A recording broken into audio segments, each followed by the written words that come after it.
نبی پاک صلی اللہ تعالیٰ علیہ وسلم نے فرمایا، بخاری شریف میں صحیح درجے کی روایت ہے، کریم فرماتے ہیں اگر تم وہ جان لیتے نا جو میں جانتا ہوں، اگر تمہیں اس کا علم ہوتا نا جس کا مجھے علم ہے، تو فرمایا تم رویا کرتے، تمہاری کیفیات اور ہو جاتی۔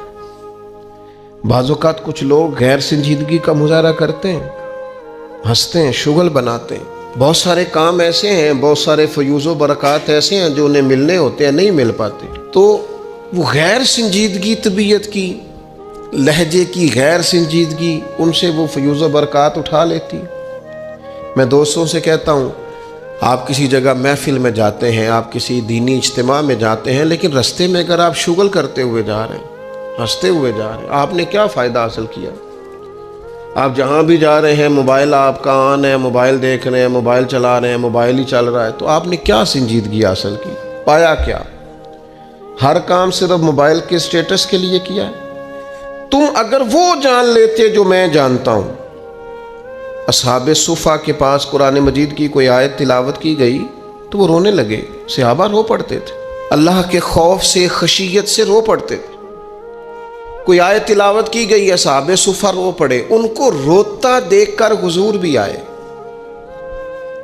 اور اللہ کے رسول کی آنکھوں میں بھی آنسو آئے، اور پھر اللہ کے حبیب علیہ السلام نے اس عمل کا اظہار فرمایا۔ حضور فرمانے لگے، جو آنکھیں رب کے خوف سے آنسو بہاتی ہیں نا، ان کو اللہ پھر دوزخ پر حرام کر دیتا ہے، پھر وہ جہنم میں نہیں جایا کرتا۔ وہ اللہ کے خوف سے چھلک پڑی، جذبات ابل کر باہر آ گئے۔ سعادت مند لوگ ہوتے ہیں، سعادت مند۔ نبی پاک علیہ السلام نے فرمایا، ترمذی میں موجود ہے، حضور فرماتے ہیں 3 باتیں خوش بختی کی علامت ہیں۔ یا رسول اللہ صلی اللہ تعالی علیہ وسلم کون سی؟ تو ایک تو حضور نے فرمایا اللہ سے ڈرو، اور دوسرا فرمایا بلا وجہ اپنے گھر سے نہ نکلو، اور تیسرا فرمایا اپنے گناہوں پر رویا کرو۔ اگر تمہیں رونا آ جاتا ہے تو یہ سعادت مندی ہے تمہارے لیے۔ مجھے کچھ دوست کہتے ہیں مجھے غصہ بڑا آتا ہے، تو میں کہتا ہوں مجھے بھی بڑا آتا ہے، بڑا آتا ہے، لیکن اپنے گناہوں پر آتا ہے، اپنی غلطیوں پر آتا ہے۔ مجھے زندگی میں جتنا غصہ آیا ہے اپنی کوتاہیوں پر آیا، جہاں جہاں مجھ سے سستیاں ہوئی ہیں مجھے ان پر غصہ آتا ہے، اور جب اپنے آپ پر غصے سے فارغ ہوں گے تو کسی اور پر بھی کر لیں گے۔ ابھی تو ڈھونڈتا پھرتا ہوں اے اقبال اپنے آپ کو، آپ ہی گویا مسافر، آپ ہی منزل ہوں میں۔ میرے عزیز، اگر انسان کو یہ سعادت مندی نصیب ہو جائے، وہ کبھی اپنے مالک کے خوف سے رو پڑے، کبھی اس کی محبت میں رو پڑے۔ مجھے بتائیں نا، بچہ جب رو ہی پڑتا ہے تو پھر اماں سارے کام چھوڑ کے متوجہ ہو جاتی۔ لوگ کہتے ہیں وہ میرے پاس آیا تھا تو بس رو ہی پڑا تھا، تو پھر میں کیا کرتا؟ وہ رو ہی پڑا ہے تو معاملہ ختم ہو گیا۔ بچے کی شدید غلطی پر اسے ڈانٹا تھا، پر وہ رو پڑا، نرم ہو گیا دل ماں کا، باپ کا، چچا کا، بڑوں کا، چونکہ وہ رو پڑا ہے۔ عزیز بھائی، جب تو بھی رب کی بارگاہ میں رو ہی پڑے گا نا، جب تو اس کی خشیت سے ٹوٹ ہی جائے گا نا، جب اس کے حضور آ کے عرض کرے گا نا، مالک میں کہاں جاؤں تیری بارگاہ میں نہ ہوں، کہاں جاؤں؟ اعلیٰ حضرت بریلوی رحمۃ اللہ علیہ کے والد تھے، بڑے درد سے دعا کرتے تو لوگ ان سے دعائیں کرایا کرتے تھے، اور عجیب سے نا دعا کے اندر محو ہو جاتے تھے۔ اپنے لفظوں میں بات کروں تو بڑی کھوب کے دعا کر دے سن۔ اے بعض بندے رٹیاں رٹائیاں دعاواں کر دیں، بس وہ ٹھیک ہے، ہاتھ اٹھا دیے، جو مولانا صاحب کہیں گے ہم بھی، وہ بڑے محو ہو کے دعا کرتے تھے۔ کسی نے ان سے کہا حضرت اتنی للہیت سے اور اتنی محویت سے اور اتنے ذوق سے دعا کیسے؟ فرمانے لگے میں نے اپنی بیوی سے طریقہ سیکھا ہے۔ سیکھنے والے سبھی جگہ سے سیکھتے، اپنے بچوں سے بھی سیکھ لیتے، اور جن کا خیال ہونا ہمارے پاس کل عقل آ گئی ہے، وہ بیچارے عقل کو خیر بات کہہ دیتے ہیں، جن کو سارا ہی پتہ ہے انہیں کچھ پتہ نہیں۔ کہتے بیوی سے سیکھا ہے دعا مانگنے کا طریقہ۔ حضرت وہ کیسے؟ فرمانے لگے اسے کوئی کام تھا مجھ سے، کوئی گھر کا خرچہ تھا، اس نے بتایا خرچہ، میں نے اسے کہا ابھی میرے پاس پیسے نہیں ہیں، آتے ہیں تو دوں گا۔ 2-4 دنوں کے بعد پھر اس نے کہا، میں نے کہا تھا گھر کے خرچے کے لیے کچھ پیسے، تو فرماتے ہیں میں نے کہا ابھی میرے پاس نہیں ہے، آتا ہوں تو دیتا۔ عورتوں کی عادت ہوتی ہے بار بار یاد کرانا، کہتے اس نے پھر یاد کرایا، وہ میں نے گزارش کی تھی کچھ پیسے چاہیے، فرماتے مجھے غصہ آ گیا۔ میں نے کہا تو کیا روز ایک ہی بات کرتی ہے، تجھے کہا ہے نا ابھی پیسے نہیں ہیں، آتے ہیں تو دے دوں گا۔ ہر روز یاد کرانے کا کیا مطلب ہے؟ ایک ہی بات کا رٹا لگایا، پیسے چاہیے، پیسے ٹھیک ہے، خرچ ہے، آپ ٹھیک کہہ رہی پر ابھی نہیں میرے پاس۔ کہتے میں نے ڈانٹ دیا۔ سعادت مند خاتون تھی، حوصلے سے ڈانٹ برداشت کی۔ تو کہنے لگی غلطی ہو گئی، مجھے نہیں بار بار کہنا چاہیے تھا، آپ تو ناراض ہی ہو گئے، لیکن ایک بات یہ کہنی تھی کہ آپ ہی میرے شوہر ہیں، میں آپ سے نہ کہوں تو پھر کس سے جا کے کہوں؟ آپ سے ہی کہنا ہے نا، میرے آپ ہے نا میرے سر کے تاج، تو کس سے اور کہوں؟ میں اور کسی سے کہوں؟ شیخ فرماتے ہیں میرے ہاتھ میں کچھ چیز تھی، ہاتھ کانپا، وہ چیز گری، چھم چھم میرے آنسو ٹپکے، چھم چھم میں رو پڑا۔ تو خاتون کہنے لگی آپ کیوں روئے، کیا ہوا؟ تو فرمانے لگے مجھے تو رب سے مانگنے کا طریقہ تو نہیں سکھا دیا، جب میں اس کی بارگاہ میں عرض کروں گا نا مالک بڑے دروازوں پہ گیا ہوں کوئی نہیں میری سنتا، بڑے درد کے ساتھ میں نے کہا ہے پر فریاد کو کوئی نہیں پہنچا، اے اللہ تو ہی میرا رب ہے، پھر تجھے نہ کہوں تو کس کی بارگاہ میں جا کے کہوں؟ میں بیمار ہوں اور شفاؤں کے لیے ترس گیا ہوں، میں مقروض ہوں اور جان چھڑانے کے لیے ترس گیا ہوں، میں کمزور ہوں اور سعادت پانے کو ترس گیا ہوں، میں بے کیف ہوں اور سجدوں کی لذت کے لیے بے چین ہو گیا ہوں، میں بے کیف ہوں اور چاہتا ہوں میرا قرآن پاک کی تلاوت سے دل لگے، پر مالک جب توفیق تو دینے والا ہے تو پھر تجھ سے نہ کہوں تو میں کس سے جا کے کہوں؟ نبی پاک صلی اللہ تعالی علیہ وسلم نے فرمایا 2 آنکھیں دوزخ میں نہیں جائیں گی۔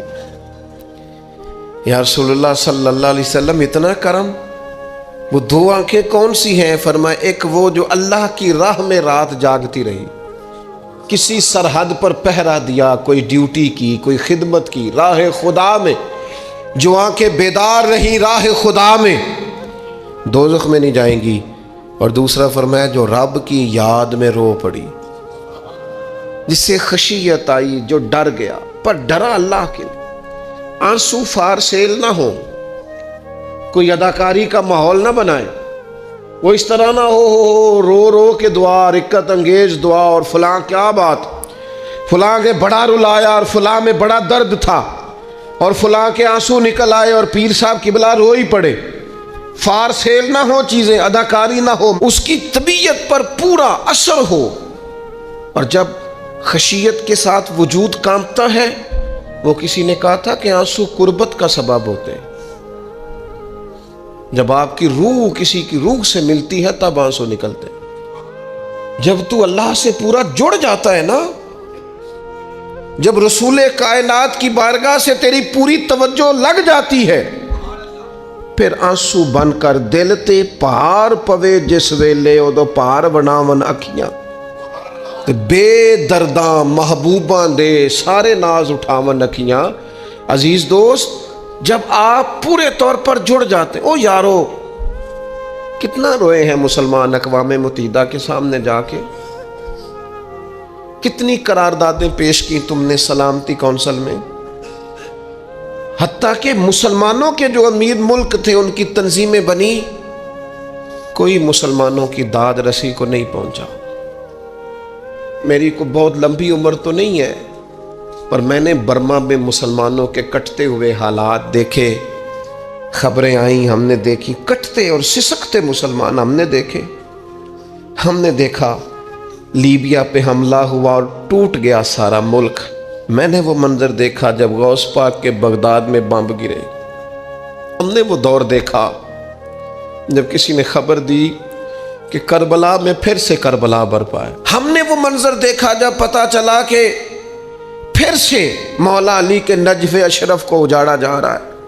ہم نے وہ سارے منظر بار بار دیکھے، بار بار سنے، اور اب تو شرم آتی ہے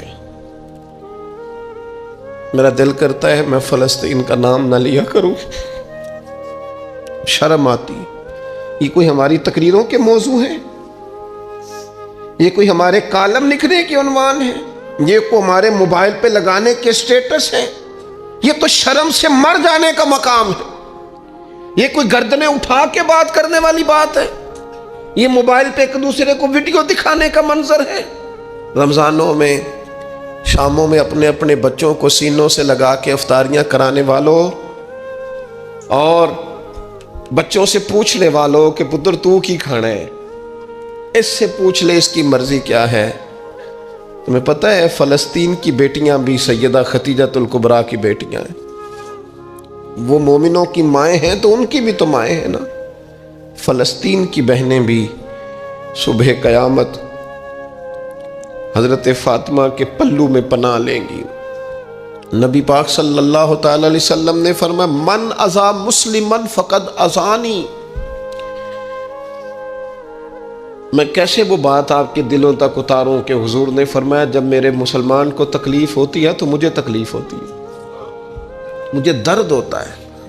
اس رسول کی امت جو کافروں کی رسیاں زور سے باندھی جائیں تو حضور فرمائیں ڈھیلی کر دو، یہ ہائے ہائے کرتے ہیں تو مجھے نیند نہیں آتی۔ اگر بدر میں قیدی بنا کے لایا گیا کافر ہائے ہائے کرے تو حضور کو نیند نہیں آتی، تو مجھے بتاؤ کہ فلسطین کی بیٹیاں ہائے ہائے کرتی ہیں تو گنبد خضرا میں محبوب کو آرام ہے؟ میرے عزیز، بے حسی کی زندگی، چھوٹے موٹے بیانات، تو بھی کہہ دے تھوڑا سا فلانے کا بیان نہیں آیا، کیا کرنا ہے بیان دے کے، کیا بات کرنی ہے تذکرہ کر کے؟ دوستو آؤ رو کے دیکھ لیا ساری دنیا کے سامنے، کچھ رب کے سامنے رو کے نہ دیکھ لیں؟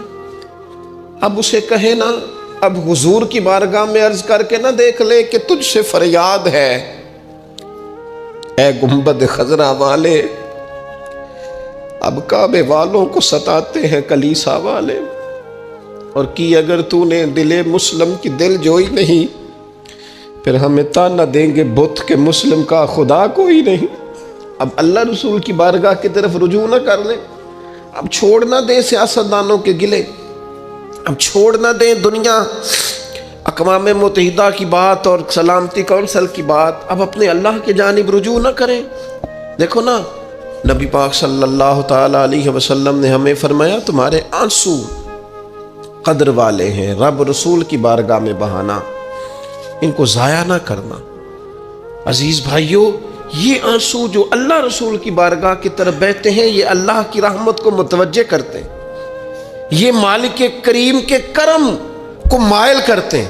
ہمارا مسلح آباد ہونا چاہیے۔ وہ مجھے ایک دوست کہنے لگے صرف دعا کریں فلسطین کے لیے، آپ نے کہا جم کے دعا کریں، صرف دعا کرنے سے کیا ہوتا ہے؟ میں نے کہا دعا کرنے سے پہاڑ ہل جاتے ہیں اپنی جگہ سے۔ میرے رسول پاک رات کو دعا کریں تو صبح فاروق اعظم جیسے لوگ آ جاتے ہیں دین اسلام۔ نبی پاک علیہ السلام رات دعا کریں نا، دعا، اور بدر کی رات حضور دعا کریں تو اللہ 7,000 فرشتوں کو بھیج دیتا ہے مسلمانوں کی مدد کے لیے۔ صحابہ فرماتے ہیں میدان بدر میں ہم کسی کو قتل کرنا چاہتے تھے لیکن اس کی گردن پہلے سے کٹ کے گر جاتی تھی، فرشتے آئے ہوئے تھے۔ آج ہمارے ساتھ اللہ کی مدد ناراض ہو گئی ہے، ہم سے رب کی مدد ناراض ہے۔ ہماری مجموعی غلطیاں، قومی کوتاہیاں، بددیانتیاں، رشوت خوریاں، ہمارے جھوٹ، ہماری بد اخلاقیاں، مجموعی طور پر سوسائٹی کی مادہ پرستی، اخلاقی رویوں کی گراوٹ، لوٹنا، اپنا حصہ وصول کرنا، جگہ جگہ پہ کمیشن مقرر کرنے، ہر شخص کا ذات کے لیے سوچنا، اللہ کی مدد پھر روٹ جایا کرتی ہے، ناراض ہو جایا کرتی ہے۔ سب سے ضروری کام یہ ہے، سب سے ضروری کام کہ اللہ کی مدد شامل ہو۔ سب سے، ایک صحابی تھے، ایک جگہ انہیں شہید کیا جا رہا تھا تو کافر چاہتے تھے کہ ہم ان کی لاش کو معاذ اللہ ثم معاذ اللہ بے حرمتی کریں۔ انہوں نے عرض کی مالک تو میرا مددگار ہے، اس بیابان جنگل میں میری مدد کرنا۔ شہد کی مکھیاں آ گئیں، ان کے پورے وجود کو چھپا لیا، کوئی چیز قریب آئی نہیں. اور لوگ کہتے ہیں مکھی اٹھ کے بیٹھے تو زخمی کر دیتی ہے، لیکن وہ اٹھ کے گئیں تو وجود پہلے سے زیادہ تر و تازہ تھا. اللہ نے محفوظ کر لیا وجود ان لوگوں کا، اللہ نے حفاظت فرمائی، اللہ کی مدد شامل تھی، اللہ کی مدد. ایٹم بم تم نے بنا لیے، ہتھیار تم نے سجا لیے، دولتیں تم نے جمع کر لی، بڑے بڑے تم نے ادارے قائم کیے. اب ایک کوشش اور بھی کرو، رب رسول کی بارگاہ میں رو تاکہ تمہیں اللہ کی مدد بھی ملے، تمہارے اندر حوصلہ بھی پیدا ہو، تمہارے اندر شعور بھی بلند ہو، اپنی ذات سے اٹھ کر سوچنے کی تمہیں طاقت بھی میسر آئے. میرے عزیز، اگر اس کی بارگاہ میں رونا آ جائے نا، اس کی بارگاہ میں اسے منانا آ جائے، تو پھر تو کیفیات ہی کچھ اور ہو جاتی ہیں. کتنا کو روئیں بھلا؟ حضور فرماتے ہیں بہت لمبا تم نہ بھی نہ رونا، اگر مکھی کے یا مچھر کے پر کے برابر بھی تمہارے آنسو نکل گئے نا، میں اب اس سے زیادہ کیا آپ کی بارگاہ میں بات عرض کروں. حضور فرماتے ہیں ایک مکھی اور مچھر کے پر کے برابر بھی تیری آنکھ سے آنسو نکل آیا، شرط یہ ہے نکلے ریاکاری کے لیے نہیں، نکلے اللہ کی رضا کے لیے، اس کی خشیت میں نکلے. فرمایا اگر مکھی کے پر کے برابر بھی تو رو پڑا تو اللہ تعالیٰ تیرے لیے دوزخ سے آزادی لکھ دے گا. اور نبی پاک صلی اللہ تعالیٰ علیہ وسلم نے بیان فرمایا ہے، حضور فرماتے ہیں جو اللہ کے خوف سے رو پڑے نا، جس طرح بھینس بکری گائے کے تھنوں سے نکلا ہوا دودھ دوبارہ تھنوں میں نہیں نہ جاتا، اسی طرح جو رب کی یاد میں رو پڑے وہ دوزخ میں نہیں جاتا.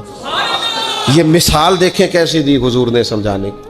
اگر کبھی رونا آئے اس کے لیے تنہائی کا انتخاب کریں، مجموعوں میں نہیں. ایک بندے کو حضرت عمر نے مجمع میں روتا دیکھا تو فرمایا یہ کام تو اکیلے میں کرتا، تیرے لیے برکت والا ہوتا، تیرے آنسو نکلیں، تیرے رخساروں پہ بہیں.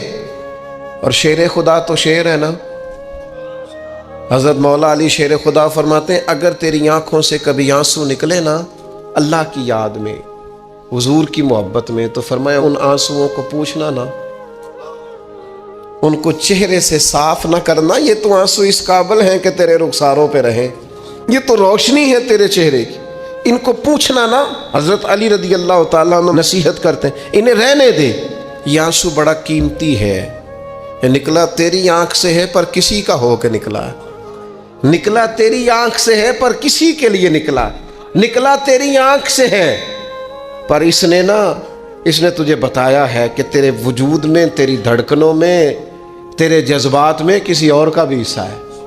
یہ رب رسول کی رضا کے لیے چھلکا ہے. کچھ وقت سحری میں سجدہ لمبا نہ کریں اس کی بارگاہ میں، کچھ دعائیں اس کے حضور نہ مانگیں.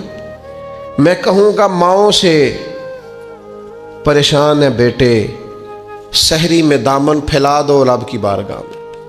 میں کہوں گا والد سے سفارشیں تم نے بڑی ڈھونڈ لی، جد و جہد بڑی کر لی، یاروں سے بڑا کہہ لیا کہ بیٹے کو باہر بھیجنا ہے، کوئی کاروبار ٹھیک کرنا ہے، اب کچھ دروازہ اللہ کی رحمت کا بھی تو کھٹکھٹاؤ نا.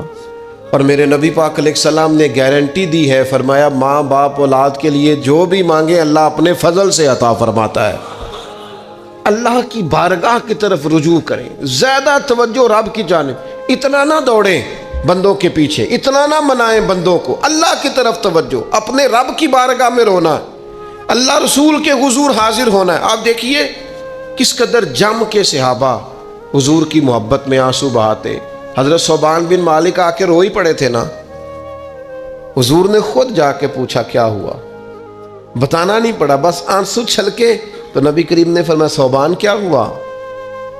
عرض کی دل نہیں لگتا، یہاں تو پریشان ہوتا ہوں تو زیارت کر لیتا ہوں، تو جنت میں کیسے دل لگے گا؟ بس وہ روئے تھے نا، حضرت جبریل آ گئے، کہا محبوب رب فرماتا ہے جو اللہ رسول کی اطاعت کریں گے جنت میں بھی اللہ پڑوس عطا کر دے گا. رو پڑے تو جنت تک بات چلی گئی، رو پڑے تو. میرے عزیز یہ تو ہے نا عام آدمی کا رونا، صحابہ کا رونا. اور اگر آنسو نبی پاک کے نکل آئے تو صحیح مسلم میں، صحیح بخاری میں حدیث ہے، سرکار دو عالم علیہ السلام ان آیات کی تلاوت فرما رہے تھے جو حضرت ابراہیم علیہ السلام کے بارے میں آئیں جو جناب عیسیٰ کے بارے میں آئیں، جن آیات میں حضرت ابراہیم اور جناب عیسیٰ علیہ السلام نے کہا ہے اللہ بہت سارے لوگ گمراہ ہو گئے، بہت سارے لوگ گمراہ کر دیے گئے، اور جن میں یہ فرمایا کہ یا اللہ جو میری اطاعت کریں گے وہ میرے ہیں، اور جو میری نافرمانی کرے تو ان کے لیے غفور ہے۔ جب اپنی اپنی امت کے گناہگاروں کا تذکرہ جناب ابراہیم اور حضرت عیسیٰ علیہ السلام جو کرتے ہیں، اور قرآن مجید نے جس کا بیان کیا اس کو حضور نے پڑھا تو نبی پاک کی آنکھوں میں آنسو آ گئے۔ یہ مسلم شریف، حضور روئے۔ اللہ کریم نے حضرت جبریل امین کو کہا جبریل جائیے میرے حبیب سے پوچھئے کیا معاملہ ہے۔ حضرت جبریل آئے، حالانکہ رب جانتا ہے، آ کے عرض کی یا رسول اللہ رب فرماتا ہے آپ رو رہے ہیں، تو کہا جبریل امت کے لیے رو رہا ہوں۔ آپ کی توجہ ہے میری بات؟ حضور امت کے لیے روتے ہیں نا، اللہ کرے امتی بھی کبھی نبی کے لیے روئے۔ کہا امت کے لیے رو رہا ہوں، تو حضرت جبریل امین علیہ السلام دوبارہ عرض گزار ہوئے مالک آپ کے حبیب امت کے لیے رو رہے ہیں، تو فرمایا میرے حبیب سے کہہ دیں وَلَسَوْفَ يُؤْتِيكَ رَبُّكَ فَتَرْضَىٰ، آپ کا رب آپ کو اتنا دے گا کہ آپ اپنے رب سے راضی ہو جائیں گے۔ اللہ آپ کو راضی کر دے گا، محبوب امت کے بارے میں پریشان نہیں کرے گا۔ اپنی تنہائی کو آباد کریں، اکیلے میں اللہ اللہ کریں، تلاوت کلام مجید کا اس طرح کا ذوق